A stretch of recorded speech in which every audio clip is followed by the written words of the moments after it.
Everyone, welcome back to How to Daily. If your Facebook Marketplace has been locked, it can be really frustrating, especially if you rely on it for buying or selling. In this video, I will show you how to restore your locked Facebook Marketplace account.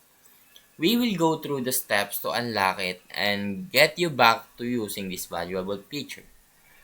So let's begin. So the first thing we need to do is log into our Facebook account either on application or their website and check the notification that explains why your marketplace was locked. This will give you an idea of what needs to be resolved. If you believe the lock was a mistake, you can appeal directly to Facebook. Look for the option to appeal in the notification or visit the help center for more information. Once you have submitted your appeal, you will need to wait for Facebook to review your case. This can take a few days, so what you can do is be patient. And that's how you restore your locked Facebook Marketplace.